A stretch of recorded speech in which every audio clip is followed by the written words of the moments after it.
Now, one thing that we should definitely expect is level caps. Now, I know, open world RPGs don't usually have level caps, but guess what? Open world RPGs don't usually also have shinks in them either. Yeah, no, we have to have some kind of limiter.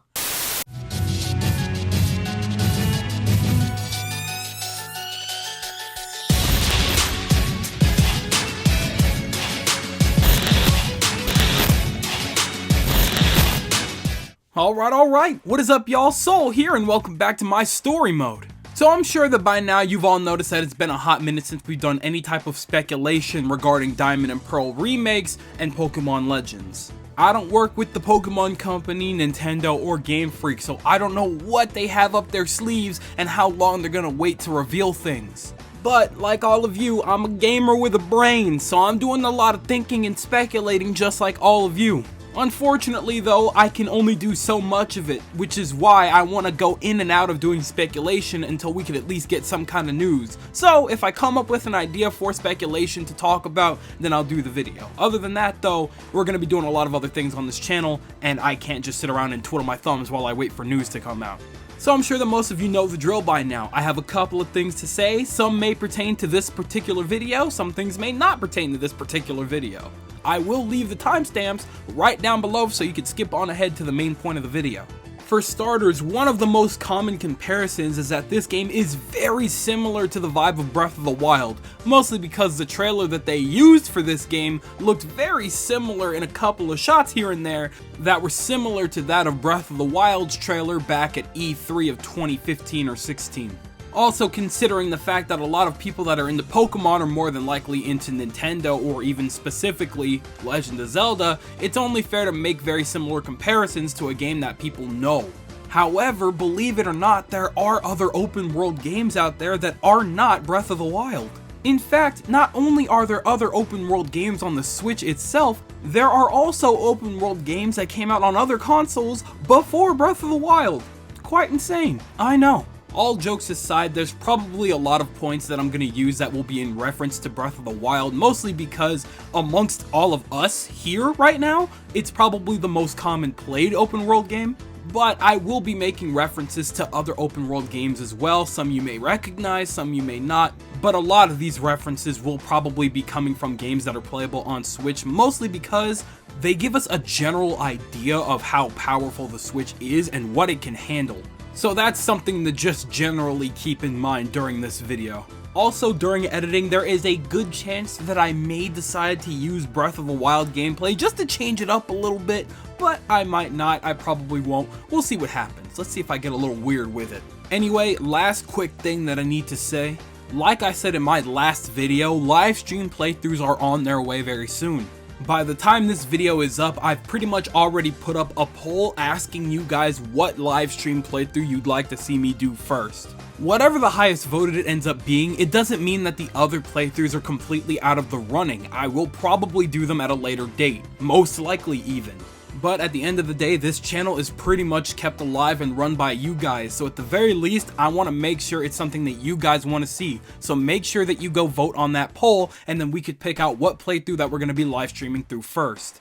I don't have a specific date as to when the live streams are going to start. There's a couple of things that I have to work out for myself first as far as like scheduling and testing and things like that. I want to make sure everything runs smoothly and that there won't be anything to get in the way while we're playing. I just want to make sure things are good to go so that we can all have plenty of fun with no interruptions during those streams. But mark my words, each day we just get a little bit closer.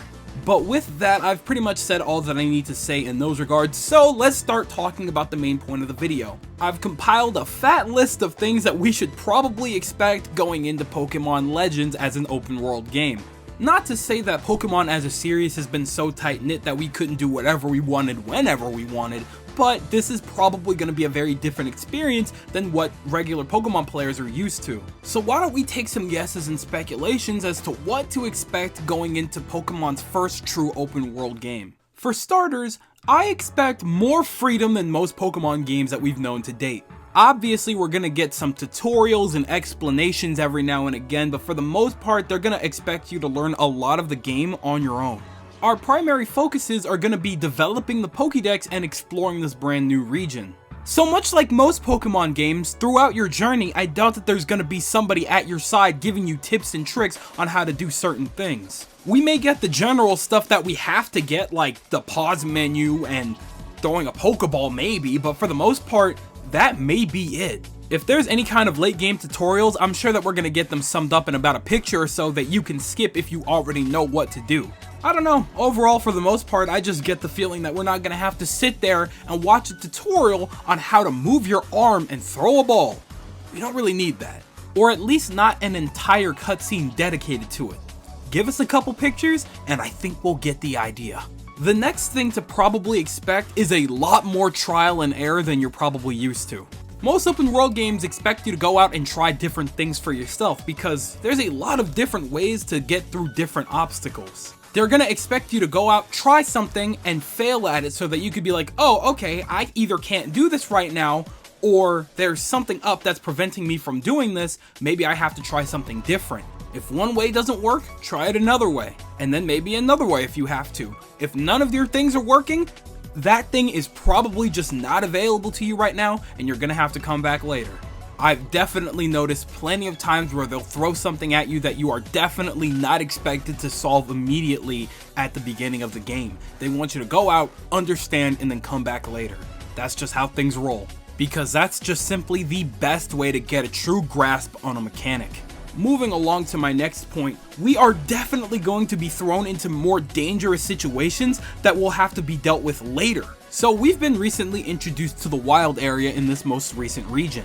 Right from the get-go, when we first enter the wild area at the beginning of the game, we are able to run into very strong Pokemon that we simply cannot fight yet. Based on what we've seen of Pokemon Legends so far, it's safe to assume that we are going to get a much higher scale version of that. There's gonna be some absolute monsters just roaming around ready to mess you up bad if you're caught lurking around in their territory.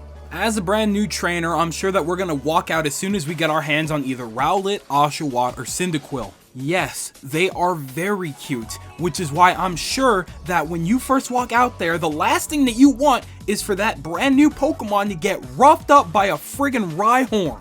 I'm sure this is very obvious to a lot of us because we're all very seasoned veterans, but to the newcomers, don't do that to them. Take your time, get the hell away from them, and go fight a Bidoof or something. You're doing yourself a favor. Now here's something that even seasoned veterans of Pokemon probably won't be too used to. We saw in the trailer that we are getting a dodge roll mechanic. We wouldn't be getting a mechanic like that unless we were planning to use it to get the hell out of the way of something dangerous incoming. Simply put, it implies that we're gonna be able to take some kind of serious damage if we're not careful. The most common of those dangers are obviously gonna be bigger Pokemon that are gonna be out to attack you, again, if they find you in their territory. You could get rammed down, or they could attack you with long-range shots too. Sorry, but you're not convincing me that there won't be just a big-ass Magmortar wandering around ready to take you out with a flamethrower because you were walking and talking weird. Trust me when I say that that dodge roll button is about to become your best friend. But let's be honest, even your best friend can cause you some serious issues sometimes. And in this example, I'm talking exclusively about cliff sides. If you're not utilizing that camera properly and you're dodge rolling out of the way of a certain attack, or you're just dodge rolling for the hell of it, you're gonna dodge right off a cliff, bro. Don't do that to yourself, you will take serious damage. But this is Pokemon we're talking about, so it's more than likely that if you dodge roll off a cliff, even if you don't take serious damage, you're gonna walk back up and that Pokemon that you wanted already despawned. Just saying, dodge roll to your heart's content, but look around before you do so. Please. Simply put, you're gonna run into certain situations that you're gonna have to come back to later because they're simply too dangerous right now. I promise you, I'm gonna cry my eyes out when I run into a Shinx and I can't catch it. Simply because I don't have the means to do so at the moment, and it might kill me if I get too close without the proper Pokeballs and equipment. I'm gonna have to wait. I'm gonna go ahead and move on to the next topic here, and it's pretty much just asking you guys to be a little patient with the game at first. Unless it was straight up false advertisement, we're about to get introduced to a very big area to explore. So I'm gonna tell you guys right now to expect a lot of running by itself within the first couple hours or so of play. Obviously, eventually, when you get your hands on more bigger and better Pokemon, you'll probably get better access to more terrain movement and aerial movement. This one's definitely to be expected though. Pretty much plays out just like any other Pokemon game. First you have to wait to get your running shoes, then you have to wait to get your bike, and then you have to wait till your 5th or 6th gym badge, give or take, so that you can fly back to towns or cities that you've already previously been to. In Pokemon Legends, I highly doubt that we're gonna be getting a bike. That would be super weird. Which means that more than likely we're going to be relying on Pokemon to get around faster, whether that be a Luxray, a Rapidash, or possibly a Mamoswine, I have no idea. Now flying around or gliding is a different matter entirely. To be completely honest with you, I'm not entirely sure which of those two things we're even gonna get, but it's safe to assume that we're definitely gonna get one or the other. In most open world games, if you were to go up to a very high cliff and see a town in the distance, all you're going to want to do is jump off and get there as fast as possible. At the beginning of the game though, you'd have to go back down the mountain and go around to get there. For the most part though, not too long into the game, you'll eventually get a way to let you jump off of that cliff and land somewhere safely. The best examples that I got for you in that case would be Breath of the Wild or Genshin Impact. However though, there are games that don't offer that kind of thing. Look at Xenoblade Chronicles. Games like that are completely reliant on fast travel. So with that, honestly, this game could go either direction. So more than likely, it's gonna depend on what Pokemon that you have in your party. Like we've seen in Pokemon Rangers, Staraptors are known to fly us around all the time. They're big enough to carry humans. So if you have one in your party, I have no doubt that even without an HM, which is probably something that's not a thing yet, you'll be able to fast travel to whatever town or village that you've been to already. Or hey, maybe you like exploring around and want to take your time getting to each and every village. Guess what? You can just pick up a Gliscor and go to town, gliding everywhere. Honestly though, I think it's more likely that we'll have access to both. Yeah, I'm sure you do want to get back to that town real quick to pick something up, but on the way there you notice that there was a huge tree with some crazy berries at the very top of it that you need to collect. I don't care if I have to hang on to Gliscor's tail for dear life, I'm getting that damn berry. So basically, I mostly expect flying around to be used up just as often, if not more, as a mechanic in this situation, but I do feel like gliding with Pokemon is going to be very important and very fun. Hey, I could be wrong about that one, but from what I've seen of most modern open world games, gliding is a very crucial feature that's used constantly, so I wouldn't be surprised if it made its way into Legends as well. Moving right along here, I fully expect collecting and crafting to be a very important feature. In most open world games, I'm sure that a lot of you have noticed that there's always going to be things just lying around on the grass, on the ground, in the water, ready for you to pick up and use for something. It could be rocks, it could be fish, it could be iron, it could be sticks, flowers, or even herbs of some kind. It could be a variety of different things. And very rarely will a game limit you from picking up such common items. So it's more than likely that we'll be expected to pick up pretty much everything in our path and be able to use it for some kind of recipe. For example, I fully believe with my entire being that we are going to be the ones to have to craft our own Pokeballs. Or at the very least, we're going to have to bring the materials to someone who's actually able to do it. And I know for a fact we're going to be using them things up like nobody's business. Cause not only can Pokemon break out of the Pokeballs, but we can straight up miss the throw this time. So yeah, we're gonna need a lot of them things on deck this time. We need to be strapped up and ready to go for any situation, because if you thought legendaries were a pain in the ass to catch in the originals, oh boy, I'm telling you right now, Darkrai, Cresselia, and Shaymin are not sitting still for your ass. So yeah, be prepared to lose a lot of Pokeballs. Another thing that we're probably going to end up crafting a lot is different clothing. We know now that Sinnoh is a very cold region, so I'm sure for a fact that we're going to have to develop some kind of clothing using whatever materials that we find to make something warmer. However though, depending on the different material that you might have found, you might be able to craft clothing that'll help you in other areas too.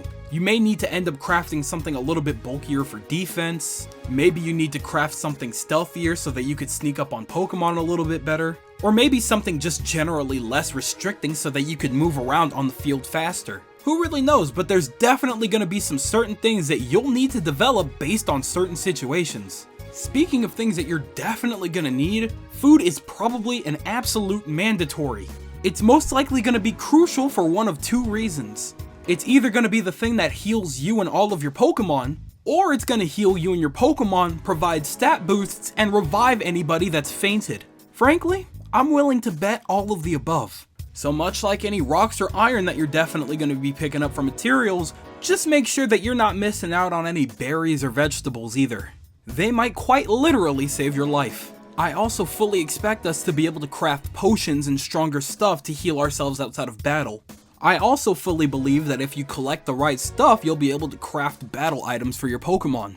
You might be quite surprised as to what goes into crafting a choice scarf. But that just about does it for that. The next thing I fully expect is for the day and night cycle to be crucial to your travels. For starters, especially in a place like Sinnoh, I fully expect it to get a lot colder at night. So if that's the time that you decide to travel, it's more than likely you're going to need to have some kind of clothing on your back to make you warmer so that you could travel comfortably. Or it's going to be heavily advised that you set up camp for the night. Considering that Pokemon Camp was literally a thing in 8th Gen, I can't imagine why they wouldn't use that here. It would certainly be a better time than never to cook all those berries, fruits, and veggies that you've been picking up all day. And this is something that I've mentioned in one of my previous videos about Pokemon Legends, but I fully expect there to be certain Pokemon, quests, or events that will happen at certain times during the day or during the night. Since the Poketch isn't a thing in this game, I'm not entirely sure exactly how we're going to be keeping track of time, but however we're able to keep track of the time, we're going to be on that thing like hawks. Especially if you're anything like me and accept a ridiculous amount of quests before you're even able to get to them yet. You don't have to be like me. But that's it for that. Moving along here, the next thing that we should probably expect is for the battles to be real time. This is something that we touched up upon before we even knew that Pokemon Legends was a thing because it got leaked beforehand, which I didn't see. But apparently, according to said leaks, we are supposed to get real-time battles. But that is not guaranteed, nobody has said a thing since, and we don't know. However, I would not put it past them to make that happen. Considering just how different this game is, and considering the environment that we've been placed in, it would not surprise me if we had wild Pokemon attacking us whenever they felt like it, not taking turns like we do in the mainline games. Considering that Pokemon Masters is very much a thing, it's not like they don't have any source material to make that work. They've tested it, and if they were to do it, that's pretty much how it would look. Also, most open world games don't throw you into a turn-based battle. I think that Xenoblade is a phenomenal reference for this one. Even as a JRPG with open world, it's not turn-based battling that you're participating in. You are battling at both of your leisures, constantly attacking one another until you or your opponent falls. They are clearly making a lot of strides with this new type of game, and changing the core of battling as we know it would be a huge step for Pokemon. With a style like this one, I feel like I'd be very incentivized to craft items that would help my Pokemon in the speed and power section. Cause when it comes to real-time battles, your primary objective is to always hit fast and hard. Which works out kind of beautifully for me, you know what I'm saying? Cause Luxray is a little bit of a glass cannon. But I'm sure that at this point you get the gist of what I'm saying, whether it be against wild Pokemon or other random trainers that happen to be around, if there are any, we most likely have a new battle style on our hands that we have to get used to. And you know what? I think it's going to be a nice change of pace. Speaking of changing the pace, I fully expect the story to work out a little bit different than we're used to. Obviously, this game takes place while Sinnoh was still brand new to them, so that means that there's most likely not going to be any gyms available. However though, like most Pokemon games of any kind, I have no doubt in my mind that there will be some form of rite of passage situation that you will have to go through to make the story progress. More than ever though, this game is most likely going to expect you to take your time and don't feel rushed to gun it through the story. I mean, hey, if you were building a game with a big ass world, I'm sure you would want all of your players to explore every nook and cranny too. And on that note, expect to be doing a lot more side questing than usual. I know this is about to sound super ironic when talking about Pokemon, but I can't imagine them building such a big ass world and adding a bunch of NPCs and things like that, and giving them absolutely nothing to do. Cause that would just be absolutely foolish, right? Right? Oh my god. But for the most part, that just about does it for what I think as far as the story goes. One of the last things that I fully expect for this game is that it will probably most likely have no real online features. Now, depending on who you are, that could be a very good thing or a very bad thing. But for me personally, I don't see any business this game would have with having online features. Just logically speaking, because of the timeline, how would they even have access to something like that? I mean, theoretically, they could probably do something. Maybe I just simply don't know enough about the game yet, but I can't imagine comfortably fitting in an online feature for this game. It just doesn't make sense to me. But hey, maybe I'm wrong, and if I am wrong, hopefully they just do it right. That's all I ask. But anyhow, that just about wraps it up for all of my general expectations going into this game. Another thing that I kind of just didn't throw in there for whatever reason, I really don't expect any kind of gimmicks for this game because it's already super different as is, so throwing in an extra gimmick would just be too much, frankly. But I mostly doubt it because I doubt that they're adding in any of the 3 that we have currently, and I highly doubt that they're making a new one for this weird little 4th gen, 8th gen in-between thing. I just don't see it working. Also, another personal thing, I would not hold my breath on this game actually releasing in the first half of 2022. From what we saw, it was just way too early in development, and if they want to deliver something like real, it needs a little bit more time. So I personally would also say to expect maybe some kind of delay. And I'm not talking like Metroid Prime 4 delay, I'm just talking about like Animal Crossing New Horizons kind of delay, maybe a couple of months at the very least. I figure that once they see the decent sales of Pokemon Brilliant Diamond and Shining Pearl, cause it's gonna sell well, don't even try to argue that, it's gonna sell okay, they'll most likely feel like they have a little bit more breathing room when it comes to Pokemon Legends, because there's just no way those games should be releasing that close to each other. But all in all, that's just my personal take on it. If they don't delay it, whatever. If they do delay it, whatever. I just hope the game turns out really good. This game has a lot of potential, and I just hope that it has enough time to cook. This is all just a complete hypothetical based on other open world games that I've played and how Nintendo operates with its open world games. But all in all, we're just gonna have to see how it plays out. I feel like the wild area in Gen 8 was a test run for this game right here, and I think that they're gonna go all the way with it and do everything that they probably should have with the original one. But with that, I'm pretty sure that just about does it for all of my opinions on this matter, but I want to hear what you guys think. Do you guys think we're going to have a super ultra fleshed out little Pokemon Legends game on our hands? Or do you think it's going to be a very watered down Breath of the Wild, very sad watered down Xenoblade? Let me know what you guys think in the comment section below, and I'm always down there. But with that, I'm a skedaddle on out of here. Thank you guys ever so much for watching. I truly do hope you enjoyed. Do me the absolute greatest favor of dropping a like and a comment, and I hope to see you guys in the next video. Do me the greatest favor of taking good ass care, and I'll see you all next time. Bye!